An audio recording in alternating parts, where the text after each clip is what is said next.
and Philip English, who was Mary's husband, were arrested. Nehemiah Abbott Jr. was released because the accusers agreed he was not the person whose specter had afflicted them. Now, let me get into specters, okay? Basically, this is me, okay, like, I'll give you an example of what could happen here.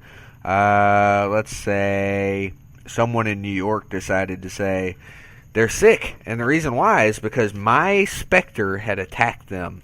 Basically saying that while I wasn't in New York, my ghost or my spirit actually attacked them, and I did this by way of witchcraft. So you don't even have to be there to hurt someone. Fucking amazing. Well, Mary Eastie was released for a few days after her initial arrest because the accusers failed to confirm that it was she who had afflicted them. She had been arrested again when the accusers reconsidered. So, yeah, you gotta love that. In May, accusations continued to pour in, but some of those suspects began to evade apprehension. Multiple warrants were issued before John Willard and Elizabeth Colson were apprehended. George Jacobs Jr. and Daniel Andrews were not caught. Don't blame them. Until this point, all the proceedings were just investigative. You know, people weren't being put to death yet. But on May 27, 1692, Governor William Phipps ordered the establishment of a special court of oyer and terminer for Suffolk, Essex, and Middlesex counties to prosecute the cases of those in jail. Warrants were issued for more people. Sarah Osborne, one of the first three persons accused, she actually died in jail on May 10th, 1692. I gotta assume poor treatment, you know, the way they treated her, the way they fucking, I don't know, the way that they just, it's 1692, the prisons aren't fun. Simple reason to die there. Horrible. Anyway, warrants were issued then for 36 more people, with examinations continuing to take place in Salem Village. Sarah Dustin, who was the daughter of John and Elizabeth Proctor, Sarah Bassett, who was the sister-in-law of Elizabeth Proctor, Susanna Roots. Well, hang on, I may have gone too far here. Okay, sorry. Let's try that again. Sarah Dustin, Ann Sears, Bethiah Carter Sr. and her daughter Bethiah Carter Jr., George Jacobs Sr. and his granddaughter Margaret Jacobs, John Willard, Alice Parker, Ann Putitor, Abigail Soames, George Jacobs Jr., who was the son of George Jacobs Sr. and father of Margaret Jacobs, Daniel Andrew, Rebecca Jacobs, wife of George Jacobs Jr. and sister of Daniel Andrew, Sarah Buckley, and her daughter Mary Withridge. That's a lot of fucking accusations. Anyway, also included were Elizabeth Colson, Elizabeth Hart, Thomas Farrer Sr., Roger Toothaker, Sarah Proctor, who is the daughter of John and Elizabeth Proctor, Sarah Bassett, sister-in-law of Elizabeth Proctor. You notice whole families are getting implicated. Susanna Roots, Mary DeRich, another sister-in-law of Elizabeth Proctor, Sarah Pease, Elizabeth Carey, Martha Carrier, Elizabeth Fosdick, Wilmot Redd, Sarah Rice, Elizabeth Howe, Captain John Alden, son of John Alden and Priscilla Mullins, William Proctor, son of John and Elizabeth Proctor, John Flood, Mary Toothaker, wife of Roger Toothaker and sister of Martha Carrier, and her daughter Margaret Toothaker and Arthur Abbott. When the Court of Oyer and Terminer convened at the end of May, the total number of people in custody was 62. Unfucking believable. 62 people being accused of being witches. Back to Cotton Mather. He wrote to one of the judges, John Richards, who was a member of his congregation, on May 31st, 1692, and he expressed his support of the prosecutions, but cautioned him, "Do not lay more stress upon pure spectral evidence than it will bear. It is very certain that the devils have sometimes represented the shapes of persons, not only innocent, but also very virtuous, though I believe that the just God then ordinarily provides a way for the speedy vindication of the persons thus abused." So basically he's saying, take it easy with the premature convictions here. Be real careful on who you accuse, but just remember God's not really going to put anybody to death who doesn't deserve it. It's pretty fucked up. You know, weirdo. Okay, so here we go. The Court of Oyer and Terminer, again, convened in Salem Town on June 2nd, 1692, with William Stoughton, who is the new lieutenant governor, He's the chief magistrate. Now, Thomas Newton is the Crown's attorney prosecuting the cases, and then you've got Stephen Sewell as clerk. And Bridget Bishop's case was the first brought to the grand jury, who endorsed all the indictments against her. Bishop was described as not living a Puritan style because she wore black clothing and odd costumes, which was against the Puritan code. And when she was examined before her trial, Bishop was asked about her coat, which had been awkwardly cut or torn in 2 fucking ways. Are you kidding me? This, along with her immoral lifestyle, affirmed to the jury that she was a witch. She went to trial the same day and was convicted. And on June 3rd, the grand jury endorsed indictments against Rebecca Nurse and John Willard. But they did not go to trial immediately for reasons which are unclear. We don't fucking know. Bishop was executed by hanging on June 10th, 1692. And this was the way of the land in 1692. It was not burning at the stake. It was hangings. Fucking hang the witch. So peace out, Bridget Bishop. We barely knew you. Immediately following this execution, the court adjourned for 20 days until June 30th, while it sought advice from New England's most influential ministers, quote, upon the state of things as they then stood, unquote.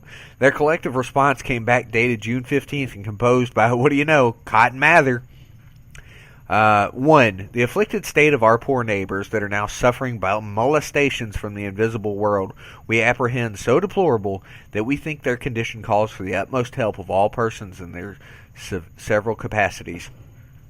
2. We cannot but, with all thankfulness, acknowledge the success with the merciful God has given us into this. I'm not going through this shit. It's all nonsense. All fucking nonsense. Hutchinson sums the letter. The 2 first and the last sections of this advice took away the force of all the others, and the prosecutions went on with more vigor than before. Reprinting the letter years later in Magnolia, Cotton Mather left out these 2 first and the last sections. Major Nathaniel Saltonstall, Esquire, resigned from the court of honor about June 16th, presumably dissatisfied with the letter, and that it had not outright barred the admission of spectral evidence. Again, you have a dream, yeah, we're going to admit that as fucking testimony to a trial for someone's life. According to Upham, Saltonstall deserves the credit for being the only public man of his day who had the sense or courage to condemn the proceedings at the start. So props to you, Saltonstall. It didn't make a difference, but, at least you weren't a part of it. More people were accused, arrested, and examined, but now in Salem town by former local magistrates John Hawthorne, Jonathan Corwin, which I believe Jonathan Corwin is the witch house in Salem. If anybody looks that up, you'll know what I'm talking about. And Bartholomew Gedney, who became judges of the Court of Oyer and Terminer. Suspect Roger Toothaker died in prison on June 16, 1692. So we've got 3 dead right now. Bridget Bishop by hanging, and 2 others by, well, they died in prison because of shitty conditions, we gotta assume. Plus, they were old. So from June 30th through early July, grand juries endorsed indictments against Sarah Good, Elizabeth Howe, Susanna Martin, Elizabeth Proctor, John Proctor, Martha Carrier, Sarah Wilds, and Dorcas Hoare. Sarah Good, Elizabeth Howe, Susanna Martin, and Sarah Wilds, along with Rebecca Nurse, went to trial at this time, where they were found fucking guilty. All 5 women were executed by hanging on July 19, 1692. Can you just imagine that scene? 5 women fucking hanged in the town square. Gallows Hill. Unbelievable. In mid-July, the constable in Andover invited the afflicted girls from...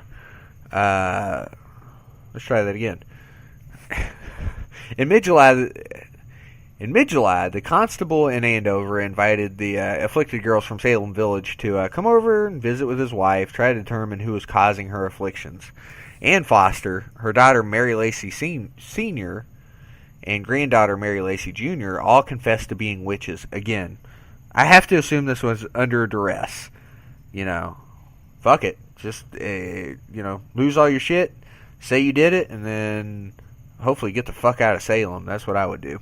Anyway, Anthony Checkley was appointed by Governor Phipps to replace Thomas Newton as the Crown's attorney when Newton took an appointment in New Hampshire. Good for him. He could get the fuck away from this whole disaster.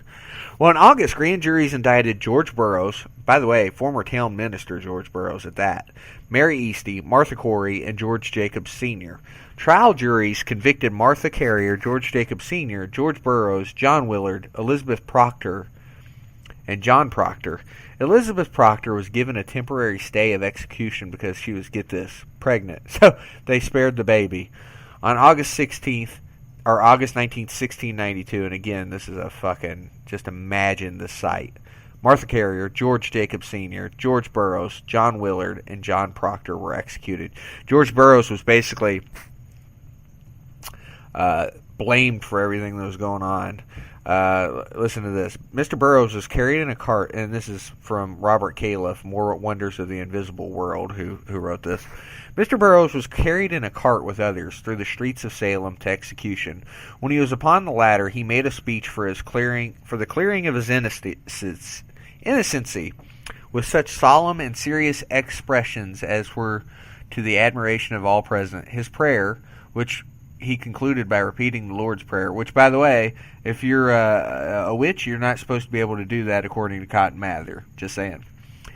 As witches were not supposed to be able to recite, was so well worded and uttered with such composedness, as such fervency of spirit, as was very affecting, and drew tears from many, so that if it seemed to some that the spectators would hinder the execution, so it looked like everybody was going to stop it. The accuser said the black man, the devil, stood and dictated to him. I don't think this is a racial thing, just for the record. As soon as he was turned off, hanged, Mr. Cotton Mather, being mounted upon a horse, addressed himself to the people, partly to declare that he, Mr. Burroughs, was no ordained minister, partly to possess the people of his guilt, saying that the devil often had been transformed into the angel of light, and this did somewhat appease the people, and the executions went on. When he, again Mr. Burroughs, was cut down, he was dragged by a halter to a hole or grave between the rocks about 2 feet deep, his shirt and breeches being pulled off, and an old pair of trousers of one executed put on his lower parts. He was so put in, together with Willard and Carrier, that one of his hands and his chin and a foot of one of them was left uncovered. And again, George Burroughs, he made the mistake of saying there's no fucking such thing as witches as well. So now we move to September of 1692, and this shit just keeps rolling. In September, grand juries indicted 18 more people. 18 more people. Grand jury failed to indict William Proctor, who was rearrested on new charges. On September 19th, 1692, Giles Corey, and this is the badass of this story for me, refused to plead at his arraignment and was killed by a peine forte et dure, which was a form of torture in which the subject is pressed beneath an increasingly heavy load of stones in an attempt to make him enter a plea. The point of him not pleading was that, let's say he pled guilty. Well, he loses all his shit. He loses, his family loses the inheritance. Government basically takes his shit. If he pleads innocent, which most of these people were, or pleads not guilty. No, every one of these people were not guilty, for the record, of being a fucking witch. But anyway, if he pleads not guilty, and then gets convicted, guess what? All his shit goes. So he figures he's fucked either way. What's he do? He doesn't plead. They start pressing him over days and days with all these rocks, and every time they say, you want to plead? He says, more weight. And he does this until he fucking dies.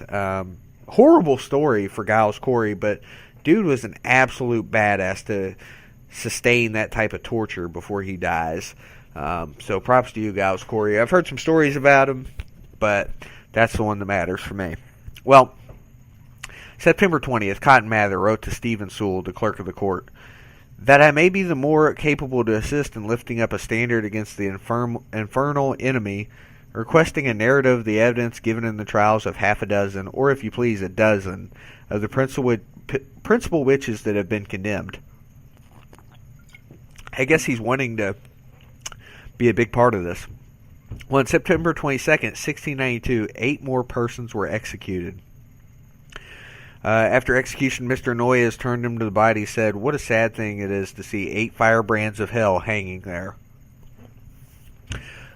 One of the convicted Dorcas Horror was given a temporary reprieve with the support of several ministers to make a confession of being a witch. Mary Bradbury, age 77, escaped, which is awesome. Abigail Faulkner Sr. was pregnant and given a temporary reprieve. Some reports from the era that actually say that Abigail's reprieve later became a stay of charges. Nobody knows. Mather quickly completed his account of the trials, Wonders of the Invisible World, and it was given to Phipps when he returned from the